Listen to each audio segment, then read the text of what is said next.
Então, artigo 1, Deus está em todas as coisas, né? Então, nós vamos começar hoje a questão da existência de Deus nas coisas, em 4 artigos. Como aparece que ao infinito convém estar em toda parte e em tudo, deve-se considerar se isto convém a Deus. A esse respeito, são 4 perguntas. Deus está em todas as coisas? Está em toda parte? Está em toda parte por essência, poder e presença? Está em toda parte é próprio de Deus? Então, você tem 4 argumentos aí que a gente sempre escuta e sempre escutou. Deus está em toda parte, Deus vê todas as coisas, né? E travou ali a minha câmera. Espera aí que a gente vai reabrir isso aqui.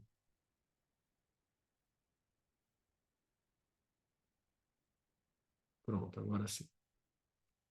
Certo? Então, aqui.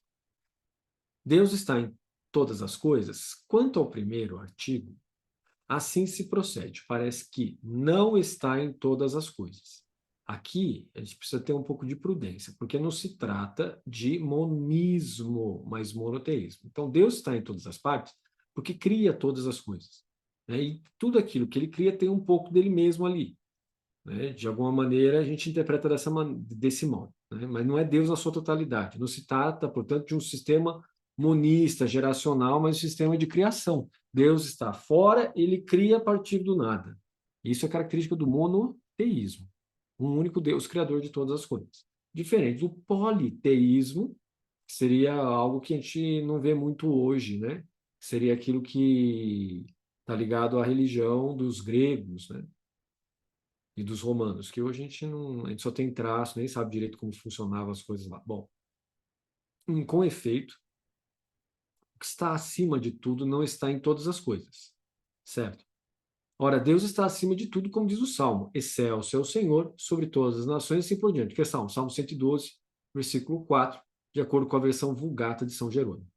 Logo, Deus não está em todas as coisas. Bom, antes de a gente continuar, tem que tentar entender o que é isso, né? Então vamos lá, em sentido contrário. Onde algo opera, aí está. Olha lá. Onde algo opera, o algo que opera, aí está. Ora, Deus opera em tudo.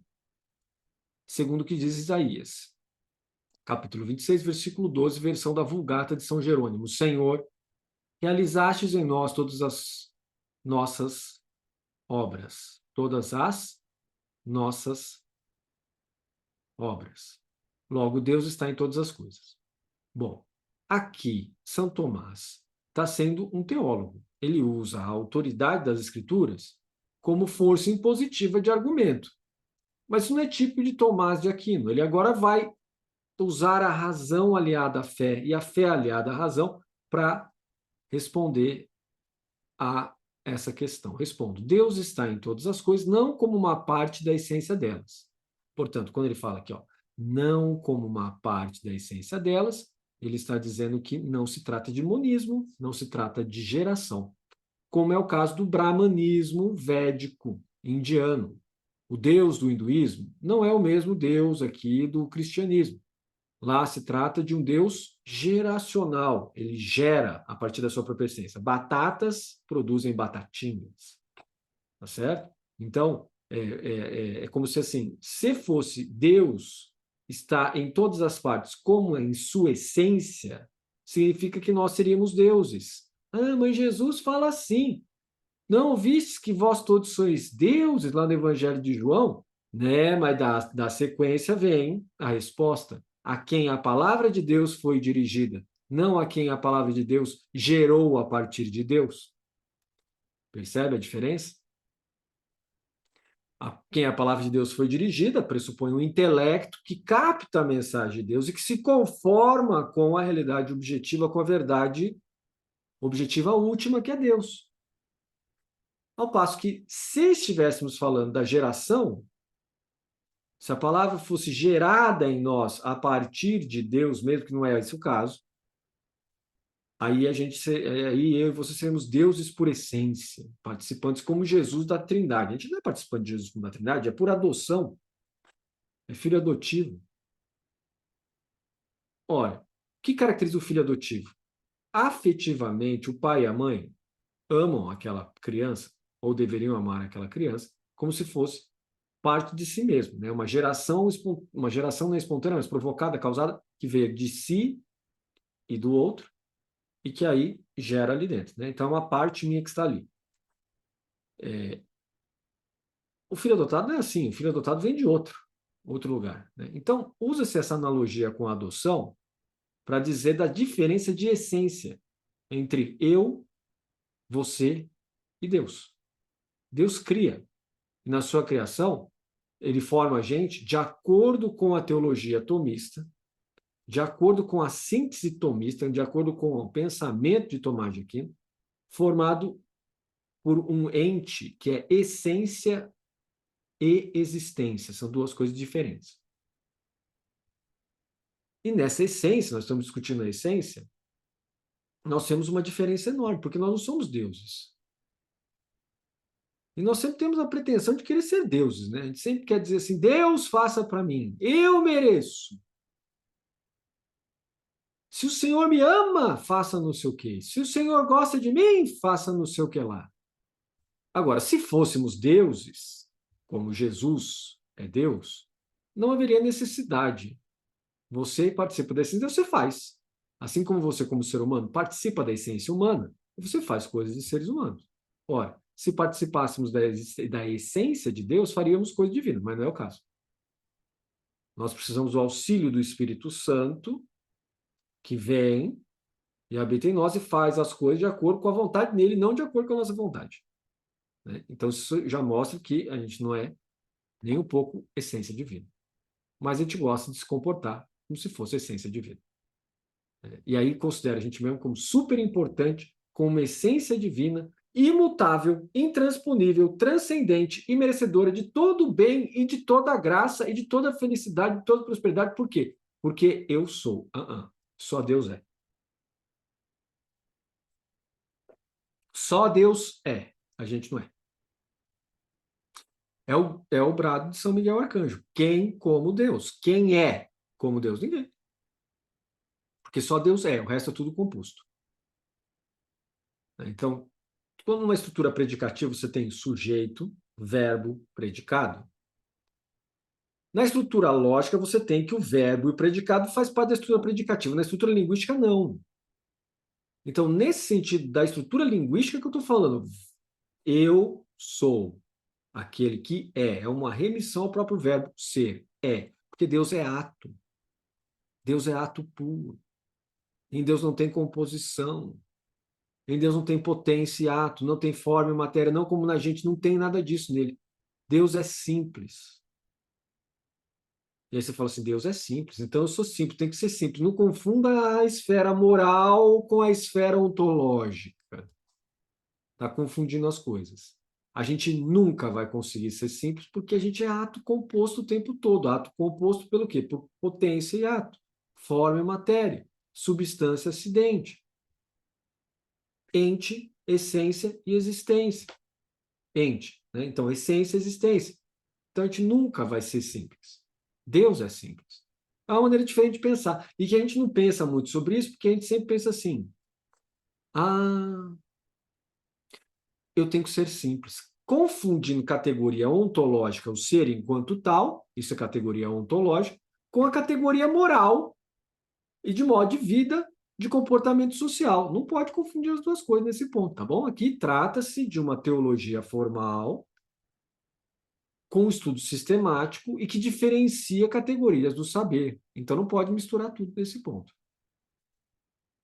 Tá bom? Então, sede simples como pombas, como Jesus diz, ele está falando do nosso comportamento, não está falando da nossa essência, não, viu? Porque pomba, a analogia que ele usa, como pomba, não é um ser simples, é um ser complexo, feito de, no mínimo, essência e existência, potência e ato, e quando Jesus fala, ele está dando um conselho social para como a gente deve se comportar em relação aos nossos vizinhos, aos nossos próximos, né? Então, Deus está em todas as coisas, voltando para o texto aqui, ó. Deus está em todas as coisas, não como uma parte da essência delas, ou como um acidente, então, portanto, Deus não é nem acidente, nem essência, nem existência. O que seria Deus como um acidente? Algum atributo divino que estaria em alguém. Deus também não está aí. Ele não faz parte de todas as coisas. Nem como essência, nem como qualquer tipo de acidente possível. Por exemplo, ainda que alguém possa pensar na partícula Bose-Higgs, a partícula de Deus, e o Fernando Luciani acaba de entrar aqui, e sob o ponto de vista católico, isso só pode ser providência divina, porque eu vou falar de Bose-Higgs, o cara entra aqui, ele é doutor em física quântica, então eu estou falando de partícula, ele entra, isso é muito estranho. Então, ainda que alguém possa pensar que Deus tenha deixado uma partícula no universo e essa partícula tenha a característica divina, não. Para o pensamento tomista, não. Para o pensamento Tomás de Aquino ou tomasiano, não. Por quê? Porque Deus não pode estar nas coisas como um acidente, que seria uma partícula quântica. Então não está lá. Então foi criado por Deus. Mas por que que Bose-Higgs diz que, esse cientista que levou, que a partícula tem o nome dele, né, estava pensando em partícula divina? Porque seria uma das partículas iniciais que deu origem a tudo. Bom, é por isso. Mas não quer dizer que tem essência divina. Só estou usando um exemplo para a gente entender o que ele quer dizer com acidente divino aqui. Mas como agente presente naquilo em que age. Ora, como o agente presente naquilo em que age, significa que Deus age nas grandezas de primeira ordem como a essência.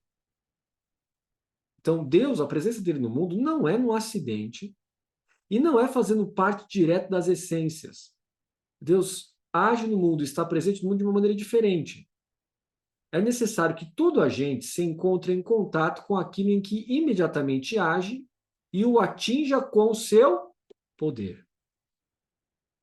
Ora, como é que Deus atinge todos e está em contato com todos, com toda a sua criatura o tempo todo, agindo de maneira instantânea e imediata, quer dizer, não deslocado no tempo, não por ação temporal, e ainda por cima o atinja com todo o seu poder, com todas as potências divinas possíveis, de maneira que não rompa com os limites da própria essência humana.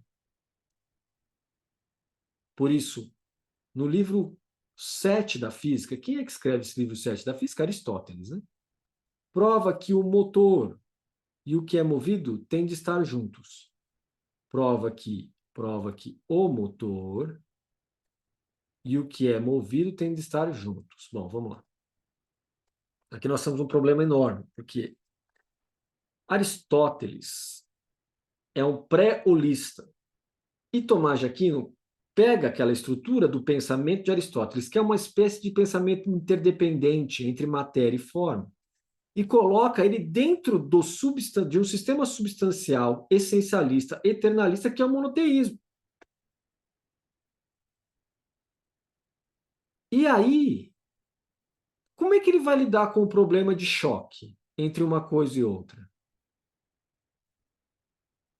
Tomás de Aquino faz a separação entre Deus e a criação e diz que Aristóteles é muito bom para entender aqui o mundo e, de maneira analógica, entender Deus e a ação de Deus no mundo. Não é maneira direta, portanto. Então, qual é a característica desse livro Physis, ou tá física, né, em grego? Qual é a característica desse livro? Esse livro é onde Aristóteles define uma categoria super importante da filosofia, que é o tempo. Portanto, a existência.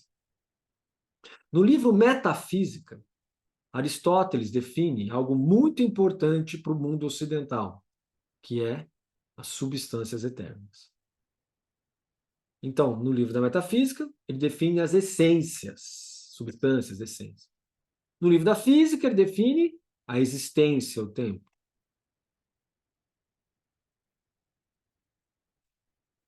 Por isso, no livro 7 da Física, se prova que o motor e o que é movido têm de estar juntos. Está vendo? O holismo começa a ter uma integração entre o motor e o que é movido. Os dois têm que estar juntos. Ora, sendo Deus o ser por essência, agora sim, esse ora marca a interpretação tomista, a hermenêutica tomista, olha só. De Tomás de Aquino, estou falando, né? Não é tomismo dos outros que vieram depois. né, como Suarez e outros, né? Você tem linhas de divisão de Tomás de Aquino. Você tem um tipo de tomismo português, que é chamado tomismo conimbrense. Você tem o tipo de tomismo francês, tem o tipo de tomismo alemão, tem o tipo de tomismo inglês, tem o tipo de tomismo italiano, tem o tipo de tomismo belga e ainda tem suíço. E tem outros ainda. E um deles é o brasileiro, né? Nós temos também o tomismo brasileiro, que começa no Brasil colônia. E que difere, eles diferem em características. Hoje nós temos o tomismo norte-americano, que é o Thomistic Institute, que leva para frente aquela linha de tomismo. Certo? Então,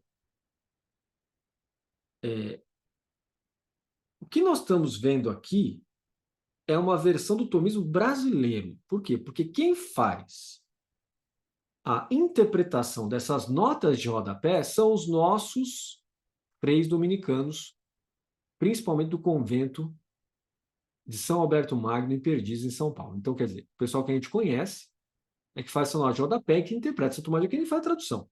Isso significa o tomismo brasileiro. Bom para a gente.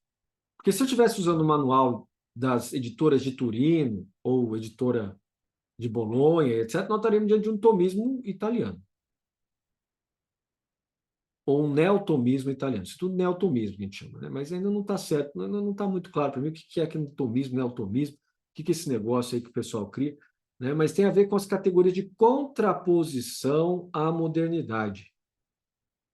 Categorias de pensamento que se contrapõem à síntese moderna.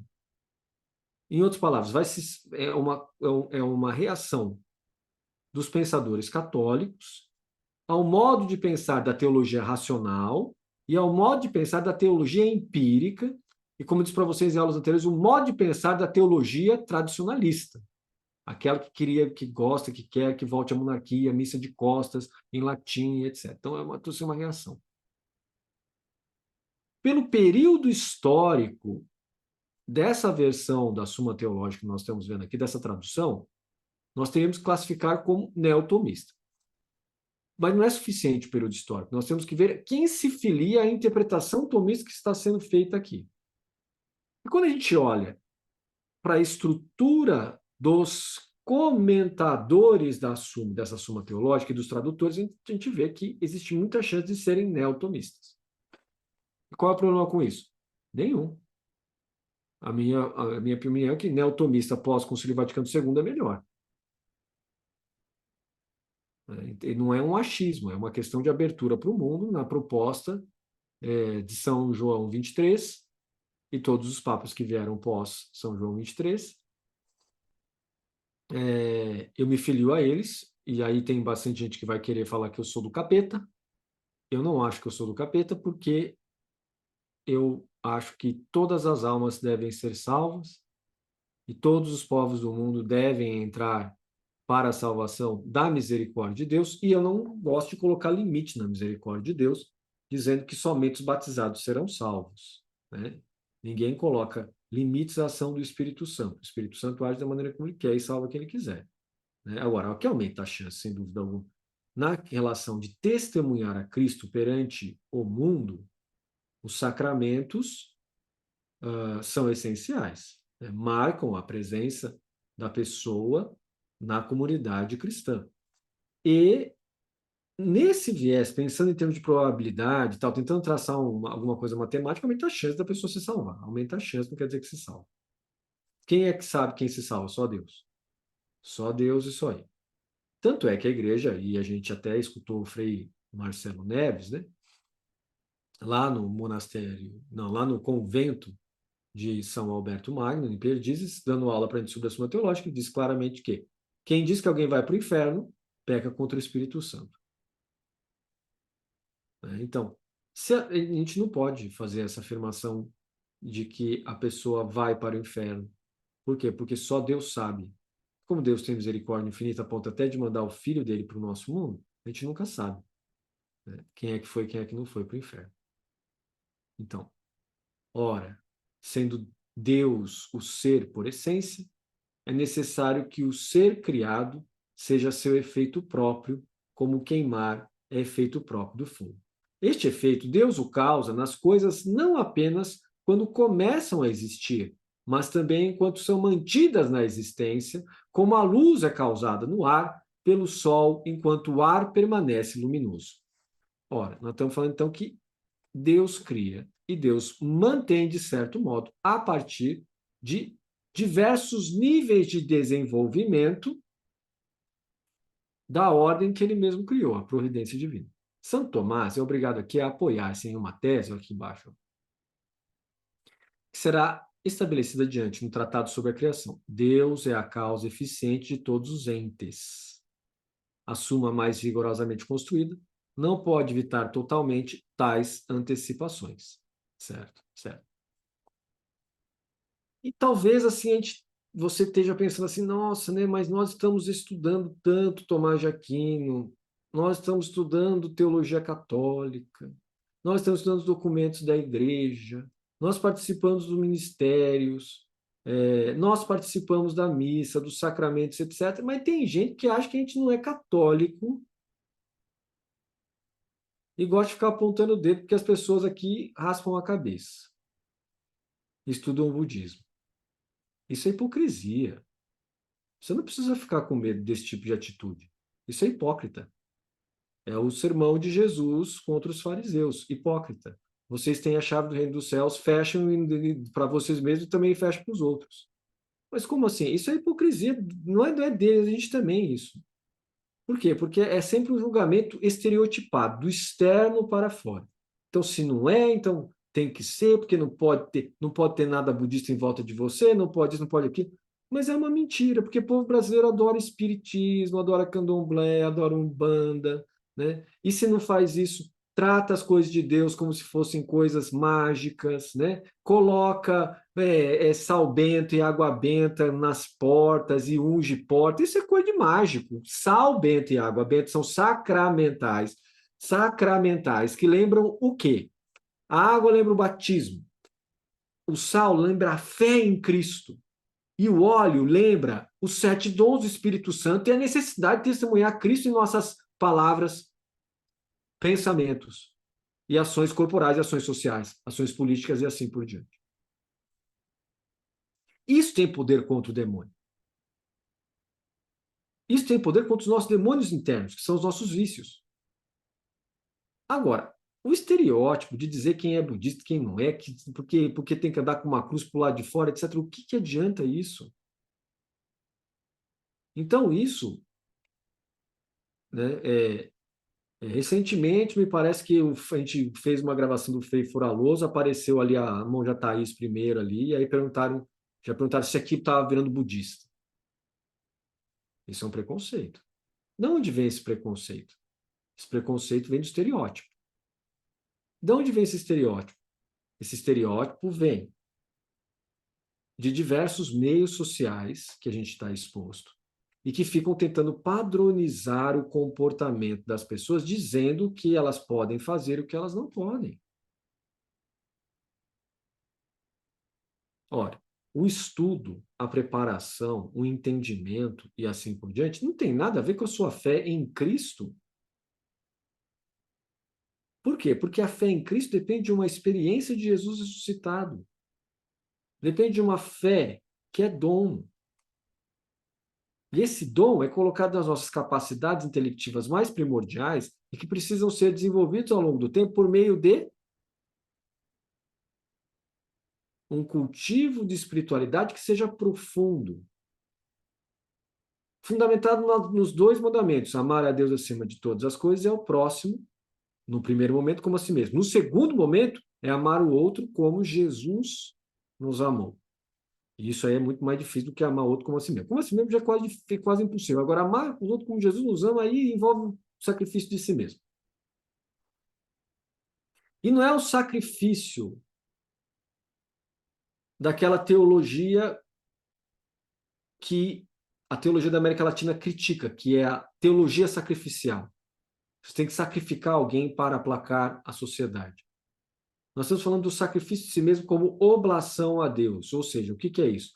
É aquele sacrifício de si mesmo que renuncia a si mesmo, abarca a acesse e chega até Deus.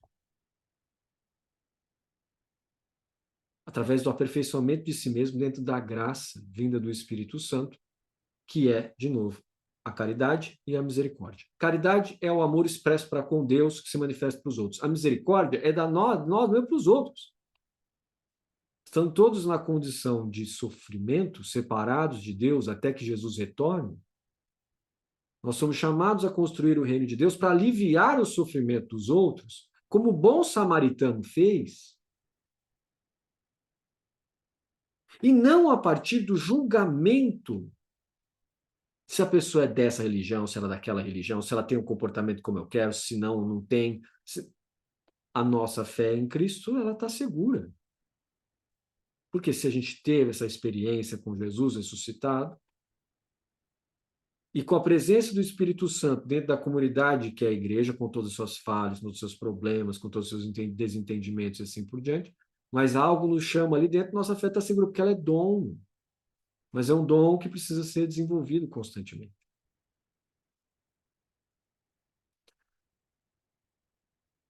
Então, esses efeitos todos criados por Deus na sua essência, e que vão até os efeitos físicos e naturais, como São Tomás de Aquino então está usando aqui dentro, tem a ver com o tempo, com a impermanência, e tem a ver com as estruturas de pensamento nossos que se ligam à nossa alma racional, à nossa vontade e ao nosso intelecto. O depósito da fé, o lugar onde Deus depositou o dom da fé, o dom da esperança, o dom da caridade em nós, não é outro lugar que o intelecto e a vontade. E qual é o lugar do intelecto e da vontade? A alma. E qual é o lugar da alma? A alma, o lugar da alma é unida ao corpo. E qual é o lugar do corpo? O mundo. E essa alma é alma vegetal, animal e racional. Sim, o ser humano comporta as três de acordo com o filósofo Tomás de Aquino. Comporta os três níveis. Mas a alma que importa a Deus é a alma racional, porque ela é o reflexo da semelhança com Deus. Semelhança e não igualdade. Porque se fôssemos iguais, seríamos, de novo, uma essência não criada, nós seríamos gerados por Deus. Mas não é o caso, não. Nós somos só criados, né? De acordo com esse sistema de pensamento. Portanto, enquanto uma coisa possui o ser, é necessário que Deus esteja presente nela. Portanto, enquanto uma coisa possui o ser quer dizer, ser é o que mesmo? É ente. Nesse caso é equivalente. Então, essência e existência. Então, se algo existe é porque Deus quer que exista. É necessário que Deus esteja presente nela porque Deus quer que ela exista. Segundo o modo pelo qual possui o ser. E qual é o modo que você possui o seu ser? O modo do ser humano. E qual é o modo do ser humano? O modo do ser humano é constituído de essência e existência. Portanto, de uma parte racional, que é capaz de entender as verdades eternas, e de uma parte existencial, que é capaz de entender as coisas impermanentes, passageiras, que permanecem no mundo. O mundo que dá passagem, o mundo que muda o tempo todo.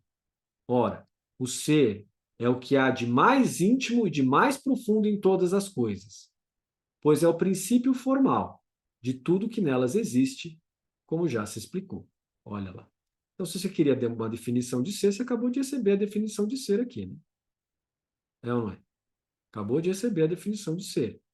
Porque aqui, a definição de ser, vamos colocar até em azul aqui, ó,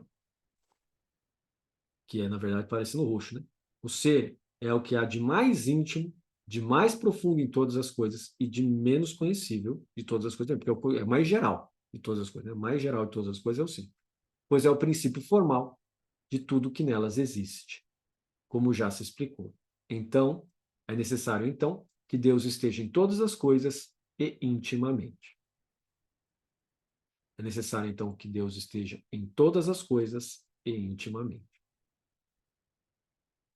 Por quê? Porque Deus quer que as coisas existam. Senão, elas deixariam de existir. Em outras palavras, a prova de que Deus ama a todas as pessoas é que elas existem. Porque se Deus deixasse de amar uma pessoa, ela não existiria. E alguém pode pensar assim, então eu entendi. Quer dizer, enquanto Fernando está no mundo, Deus quer que Fernando permaneça no mundo e ama Fernando. Agora, se Fernando morre, Deus deixou de amar Fernando e não quis mais que ele permanecesse no mundo. Está errado o raciocínio. Por quê? Porque vocês viram comigo, lá no Tratado de Cristo, feito por São Tomás de Aquino também, na Suma Teológica, que Deus nunca destrói nada. Uma vez que ele chamou a existência, ele sempre mantém na existência. E alguém pode pensar, mas e o capeta? Ele é mau. Os anjos caídos são anjos maus, eles induzem as pessoas a fazerem mal, eles mesmos matam pessoas, etc. Em casos extremos.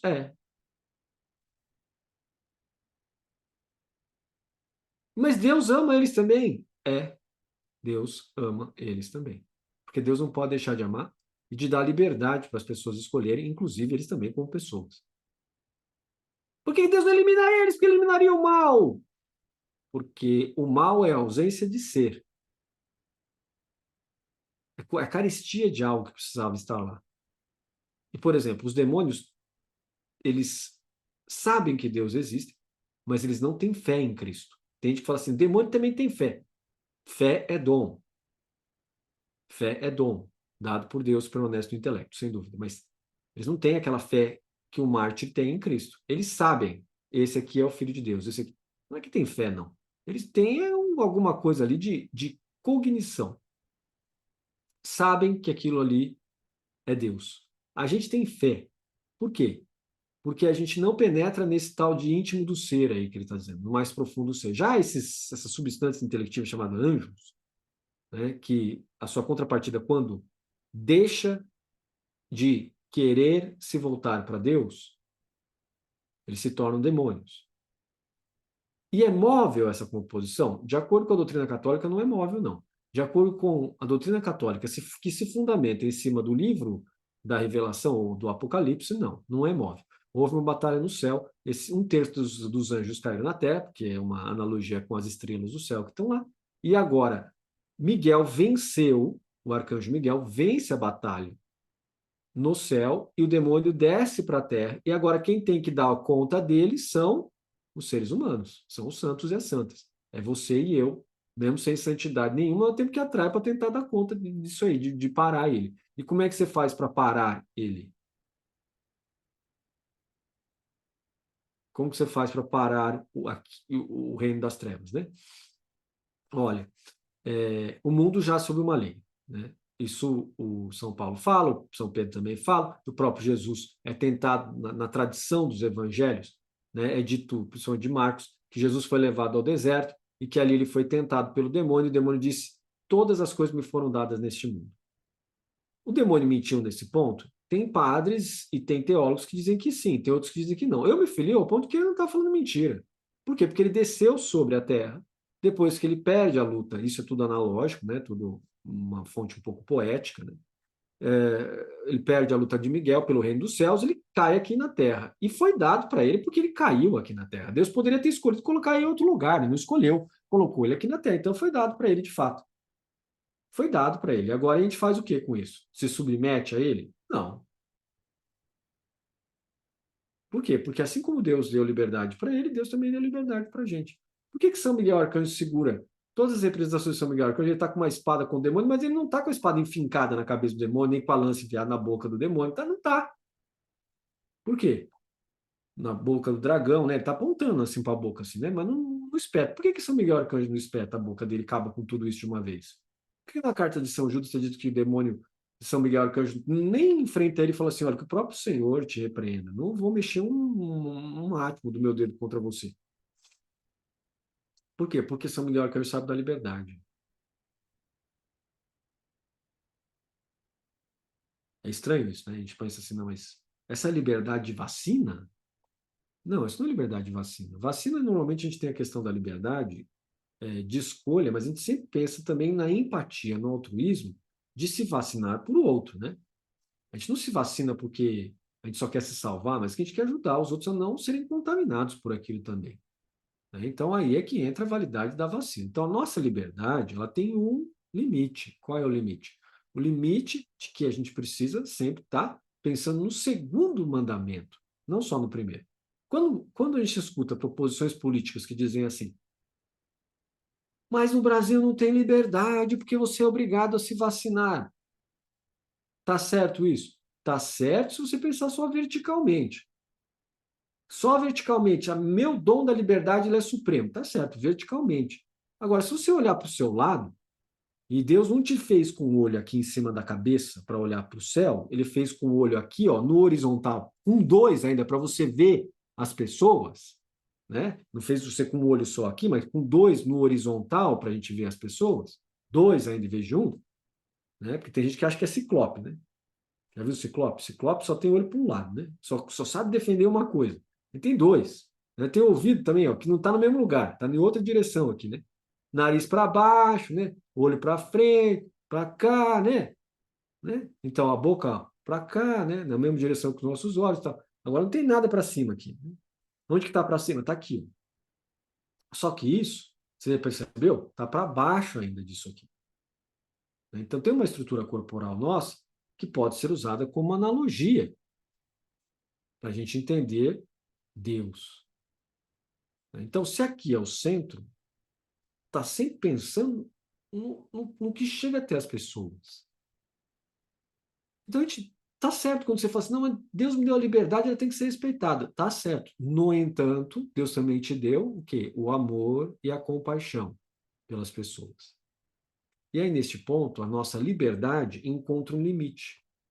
O limite de se preocupar e querer o bem e ter uma empatia cristã fundamentada no amor de Cristo pelas outras pessoas. Portanto, o cristão é alguém que, embora entenda o dom da liberdade como sendo um dom individual, ele olha para essa individualidade e diz: mas Deus quis que o seu filho viesse ao mundo e fosse um dom dele mesmo para todas as pessoas. Da mesma maneira, a minha liberdade tem que ser um dom para todas as pessoas, não pode ser só para mim.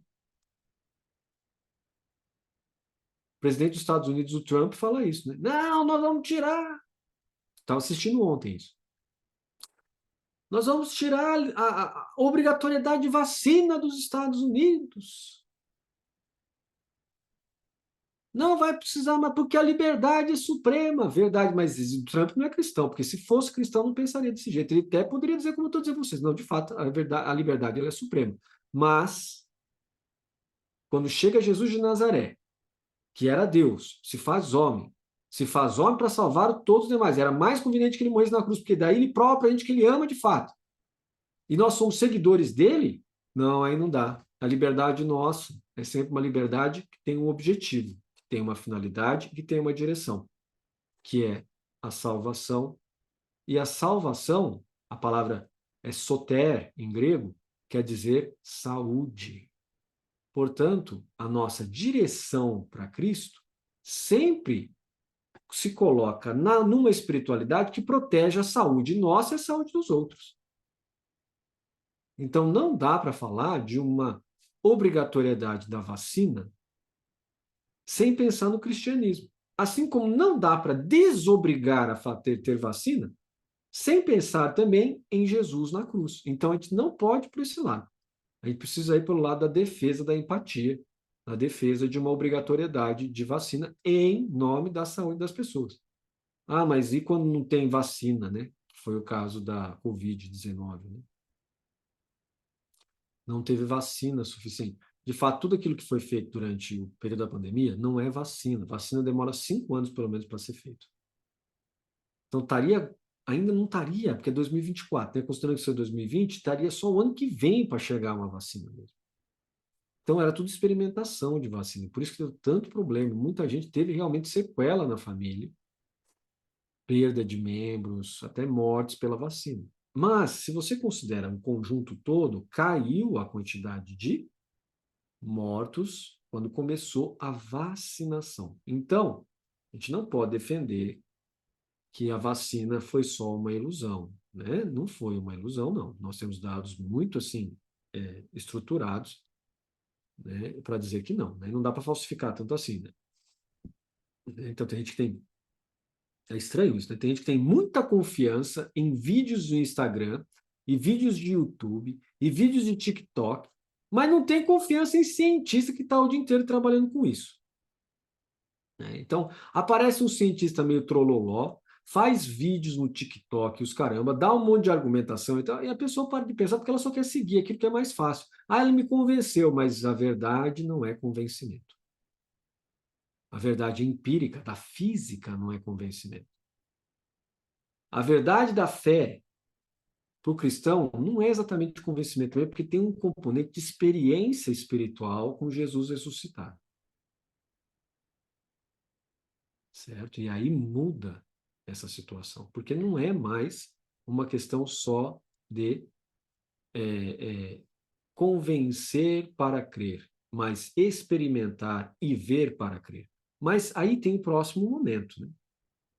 Que supera-se a nossa física, que é o ver para crer, de Tomé, do apóstolo Tomé, e passa-se a crer para ver as realidades da fé que estão aqui dentro. Então a gente precisa passar por esse momento. E depois tem um outro momento ainda, que é crer para ver Cristo nas pessoas. Eu estive nu e você cuidou de mim. Eu estive preso, você me visitou. Eu estive doente e você pagou meu tratamento. É a parábola do bom samaritano que a gente não pode se esquecer de jeito nenhum. Porque senão a liberdade acaba se transformando num dom que ele passa a ser um dom que não exerce mais a função cristã. Imagina se o bom samaritano, em vez de socorrer aquela pessoa que estava ali no meio do caminho, passasse a margem como os demais fizeram. Ah, não toco porque isso aí é impuro. Ah, não vou ajudar não porque eu tenho mais coisa para fazer. Ah, não vou porque tenho liberdade para não fazer. Tá certo, tem liberdade para não fazer. Como os demônios têm a liberdade para não saberem se comportar mais de frente de Deus. Ou seja, eles sabem, conhecem Deus, mas não se voltam para Deus. Demônios têm fé? Demônios perderam a fé. Anjos têm fé? Tem fé. Então, o anjo não vê diretamente Deus? Não da maneira como a gente está imaginando que é. Não, eles precisam também de fé. Tá bom? Então, mas a visão beatífica de Deus? A visão beatífica de Deus está condicionada a alguns elementos que nós vamos mais para frente, né? Agora não é o momento de responder isso, tá bom? Mas vamos continuando aqui que a gente vai respondendo essas perguntas.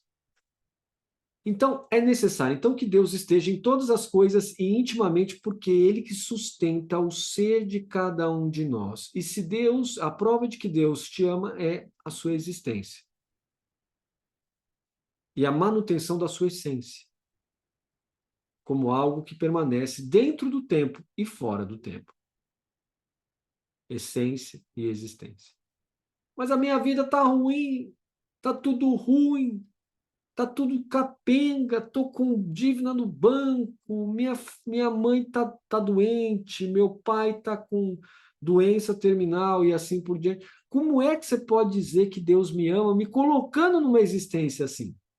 Aí nós temos uma outra categoria, de por que é que existe o mal no mundo? Por que é que o mal é mantido no mundo? Porque o mal é uma ausência que será retirada depois, não agora. Jesus mostrou a sua ressurreição depois da cruz e a sua ascensão aos céus, mandou o Espírito Santo, e agora a igreja permanece na espera do retorno de Cristo, mas não permanece quieta. Ela permanece na construção do reino de Deus,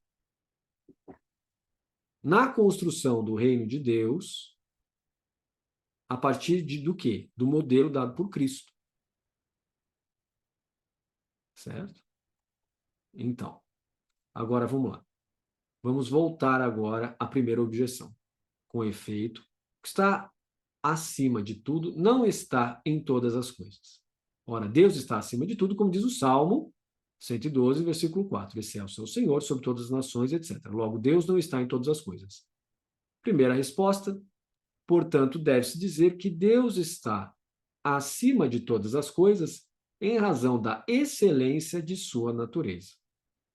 Mas ele está em todas elas como causa do ser das mesmas. Olha lá, como causa do ser das mesmas, como acabamos de dizer. como causa do ser das mesmas, como acabamos de dizer. Então, não é a mesma coisa que dizer que ele está na sua essência, mas como causa ele está. Certo? Depois. Então, quando você tiver dúvidas sobre Deus, se Deus realmente está próximo de você, é só pensar, se eu existo é porque ele quer que eu exista.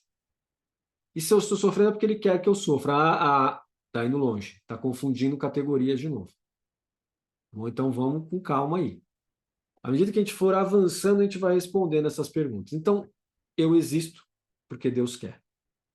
Se Deus é amor, como diz São João na primeira e segunda carta dele, então Deus me ama. Deus me quer bem. Deus quer a minha felicidade. Ótimo, estabeleci a relação. Muito bom. Então, Deus me ama, então Deus quer que eu envelheça e que eu morra. Não. Mas por que não? Agora a gente vai ter que avançar no nosso estudo para responder essa pergunta. Depois, vamos agora para a segunda objeção. Além disso, o que está numa coisa é por ela contido. Ora, Deus não é contido pelas coisas, antes é ele que as contém. Logo, Deus não está nas coisas, são as coisas que nele estão. É aquele momento que você fala assim, mas a ordem dos fatores altera o produto mesmo? Aqui altera porque é uma questão de hierarquia. Né? Por isso mesmo diz Santo Agostinho no livro Octaginta Trium. Né? Sei lá qual é essa, eu não sei qual é esse livro. Antes estão nele todas as coisas do que ele em qualquer lugar. Tá certo? Então aqui é uma questão de hierarquia, de linguagem. Né? Aí como é que Santo Tomás de Aquino vai responder isso? Quanto ao segundo, deve-se afirmar que, embora se diga que os seres corporais estão em outro, como em seu continente, os seres espirituais, pelo contrário, contêm aquilo em que estão, como a alma contém o corpo. Por isso, Deus está nas coisas como se as contivesse. No entanto, por uma semelhança com os seres corporais. Diz que todas as coisas estão em Deus, enquanto são contidas por ele. Ora, por isso, Deus está nas coisas como se as contivesse, certo? No entanto, por uma semelhança com os seres corporais, por uma analogia, disse que todas as coisas estão em Deus enquanto são contidas por ele. Certo? Então, a mesma coisa diz assim, as coisas estão no baú. Deus seria o baú do tesouro, onde você coloca todas as coisas dentro. Então, todas as coisas estão em Deus. Mas, de fato, é o baú que contém todas as coisas. Porque se não fosse o baú, as coisas não estariam todas reunidas ali. Certo? Então, no final, Santo Tomás de Aquino está concordando com Santo Agostinho aqui. Né? Então, a objeção aqui, né, nesse caso aqui, a objeção aqui, Santo Agostinho está concordando com ela. Não, de fato. Mas por analogia que a gente fala assim. Então, depois aqui, ó, 3. Ademais, quanto mais poderoso um agente, tanto mais longe chega a sua ação. Até aqui, correto. Ora, Deus é o mais poderoso dos agentes. Eu não sei nem se cabe isso, né? Deus é o mais poderoso dos agentes, né? Porque ele está além de todo o agente e o poder não pode ser medido. Então não caberia isso que ele está dizendo, mas continuando. Por conseguinte, sua ação pode se estender até o que se encontra distante dele, e nem é necessário que esteja em todas as coisas. Bom, Deus não é matéria para falar desse jeito, mas vamos ver como é que São Tomás de Aquino vai rebater essa. Deve-se dizer que a ação de um agente, por mais poderoso que seja, não se estende ao que é distante dele, a não ser por intermediários. Pertence ao poder absoluto de Deus agir em todas as coisas sem intermediário, porque é poder absoluto. Então não é necessário intermediário.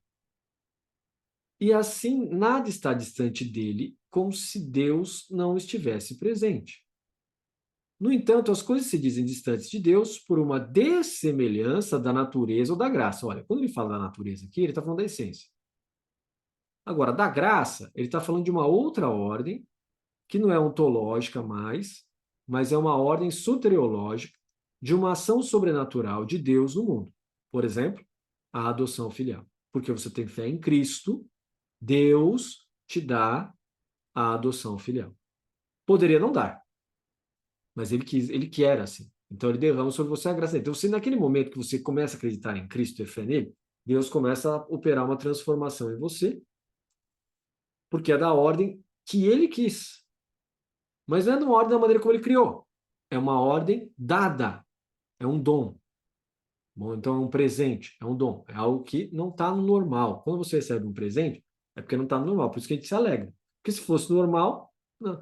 Se você, vamos lá, você come todos os dias arroz e feijão. Aí você ganha de presente um prato de arroz e feijão, que é igual àquilo que você come todos os dias. Você vai ficar super feliz com esse presente? Não, todo presente ele é muito bem visto e a gente gosta do presente. Por quê? Porque ele rompe com o cotidiano, com a rotina. Né? Se não romper, não tem graça.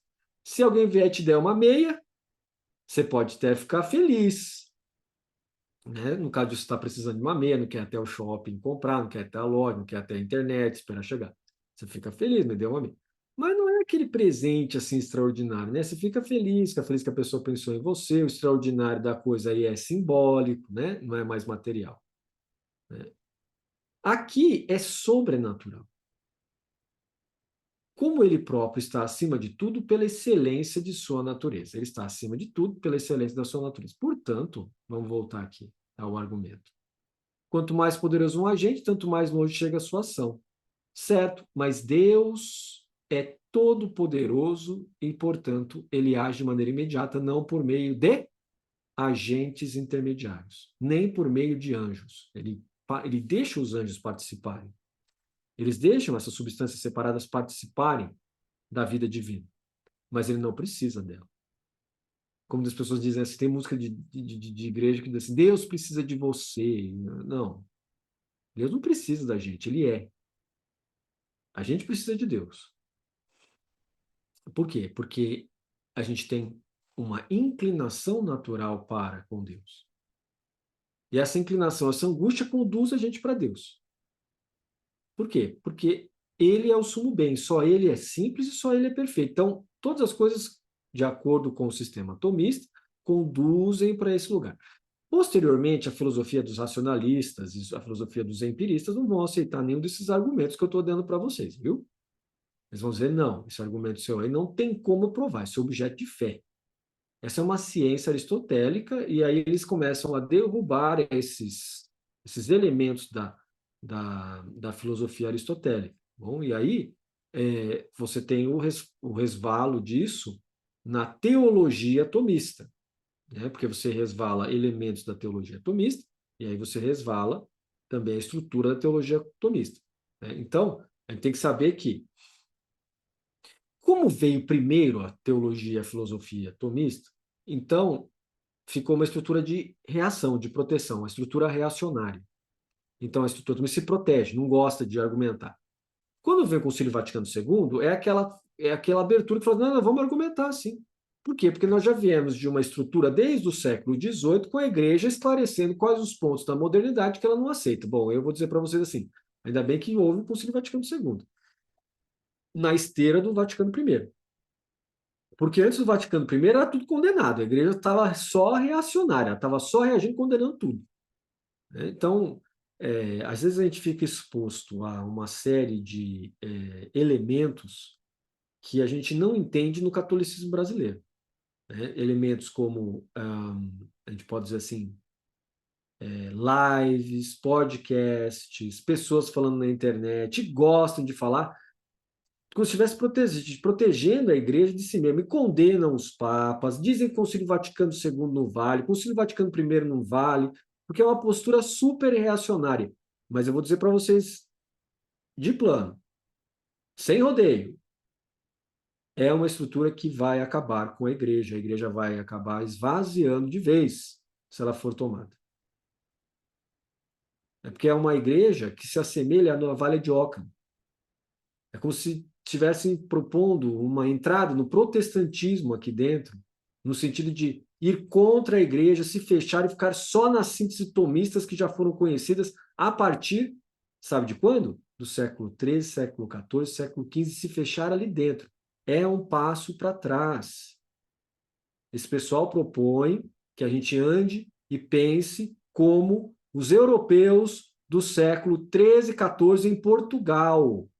Viu? Isso aí, por quê? Porque a teologia de Portugal, a Academia Portuguesa, são as que mais reagiram se fechando a todo o movimento da Europa. Para vocês terem uma ideia, em Portugal, é, nos círculos católicos, etc., não passou pelo Renascimento, não passou pelo humanismo, eles vão se fechando e ficando cada vez mais reacionários, não aceitando nada de fora. E nem sequer a Revolução Francesa, o Iluminismo chegou lá dentro, esse enciclopedismo do Iluminismo não chegou lá dentro no século XVIII, porque houve um fechamento. E aí nós, os brasileiros, somos filhos desse fechamento.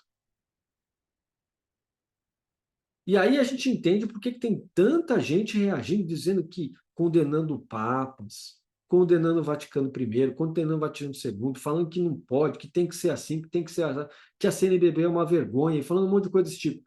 A gente não deve ouvir isso. Por quê? Porque a igreja é, é acompanhada pelo Espírito Santo. Pode errar, sem dúvida alguma, como já errou muitas vezes. Mas hoje já está mais difícil de errar. E essa tentativa, normalmente, de voltar assim, para uma estrutura reacionária que é contrária à ciência, contrária aos avanços de pesquisa, contrária à sociologia, contrária à antropologia, contrária a tudo, acaba transformando a igreja numa espécie de uma mentalidade muito parecida com a formação que já existia em Portugal. É como se quisesse voltar para o Brasil colônia e Brasil império, né? Na sua formação teológica. Né? Isso é muito ruim. Né? Por quê? Porque a gente não consegue mais acompanhar o que está acontecendo no mundo, fica só reagindo, se protegendo, aí vai esvaziando. As pessoas vão embora.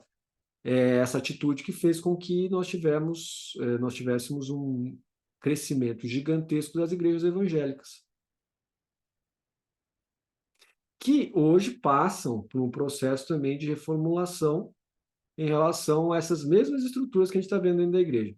Você tem pastores super reacionários, que querem proteger um cristianismo de proteção que não conversa com a modernidade. Tem outros que tendem para a política, e aí só quero saber da teologia da prosperidade. Então, nós abarcamos a tecnologia, mas, ao mesmo tempo, nós só queremos saber da economia.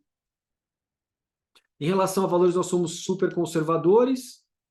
E o que quer dizer conservador? Significa que eu não questiono se aqueles comportamentos que estão ali estão de acordo com os documentos papais.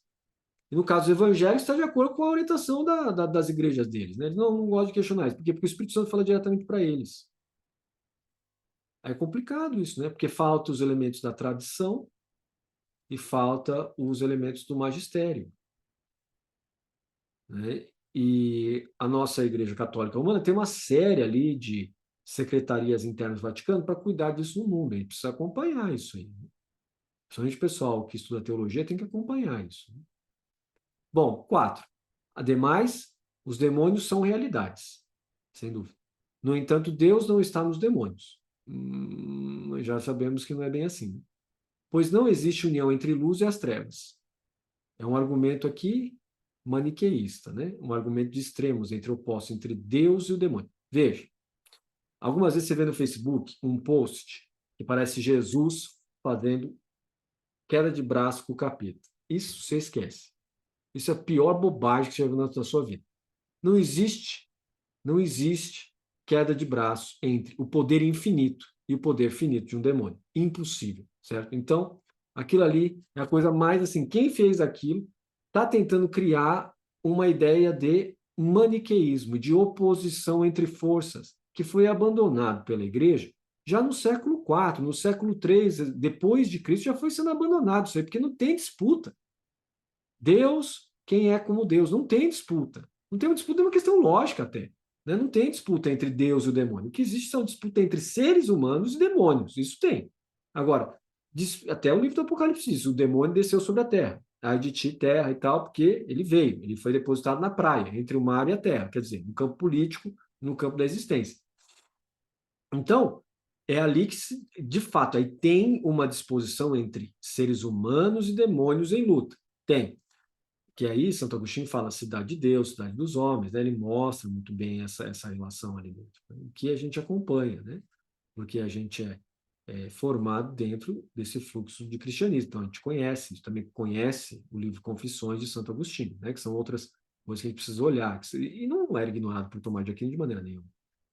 Né? Então, a carta aos Coríntios, segunda carta dos Coríntios, capítulo 6, versículo 14, na versão de São Jerônimo. Né? Logo, Deus não está em todas as coisas. Bom, aí a resposta vem agora, e a resposta é a seguinte: deve-se dizer que nos demônios entende-se sua natureza como obra de Deus. Olha lá, a sua natureza é obra de Deus. Portanto, Deus continua ali, como causa. E a deformação, olha lá, deformação. Olha, deformação é o contrário de conformação.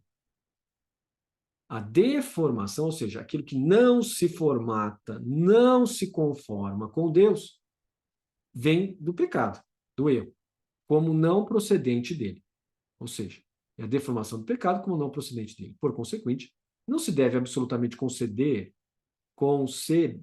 que Deus esteja nos demônios, porém com este acréscimo, enquanto são realidades. Nas coisas que designam uma natureza não deformada, devemos afirmar de modo absoluto que Deus aí está, porque está conforme a verdade de Deus. Então, o que quer dizer com isso? B. No artigo 3, será feita a distinção entre a maneira pela qual Deus está em todos os entes, pelo mero fato de eles serem, e a maneira especial pela qual ele, Deus, está nas criaturas racionais intelectuais, e entre estas, somente entre os justos. Demônio designa um ente pecador. Olha lá, um ser que erra. Pecado aqui é erra. Erra porque não se conforma com a verdade. Deus está nele na medida em que ele é. Ou seja, Deus está nele na medida que Deus mantém ele vivo, mantém ele na existência. E a existência é imaterial. Portanto, a gente não poderia afirmar nunca que se Fernando está aqui agora e daqui a pouco ele morre, Deus parou de amá-lo e queria que a sua existência. Por que não? Porque Fernando passa para o plano imaterial, pronto. Continua sendo Fernando. Então, né, nesse sistema aqui, Fernando continuaria Fernando. Né? Agora, alguém pode questionar, mas a alma é material ou imaterial? Bom, aí é outra coisa. Nós vamos chegar nisso lá na frente sobre o Tratado das Almas, tá bom? Então, aí nós vamos confirmar se a alma é material ou imaterial. Ou se a alma tem os dois aspectos. Tem o aspecto material e tem o aspecto imaterial. Pode ser os dois. Bom, mas como é que os dois se juntam? Bom, aí, tem tudo, aí a gente vai ter que ver como Tomás de Aquino vai lidar com essas questões lá na frente. Isso faz parte da descoberta do método de Tomás de Aquino. Como? Descobrindo as perguntas que ele faz em relação aos objetos que ele estuda, nós descobrimos o método. Bom, Deus está nele, na medida do demônio, na medida que o demônio existe. O demônio é. Não está nele de maneira especial como está nos justos, como pecador. Ou seja, Deus não está nele quando ele está cometendo erro, porque não está conforme a verdade. Beleza? Tá aí. E chegamos agora ao artigo 2. Deus está em toda parte. Deixa eu só ver aqui, parece que alguém me perguntou alguma coisa. A Nayara falou, já volto às 5h50. Então, terminamos nosso estudo. Alguém tem alguma dúvida? Gostaria de perguntar algo? Não gostaria de perguntar nada? Não? Então, só sorria para a vida, que eu tenho que fazer um post de vocês, que a vida é alegria, é tempo de sorrir, sorria. Muito bom. Aí. Valeu, então. Até mais. Tchau.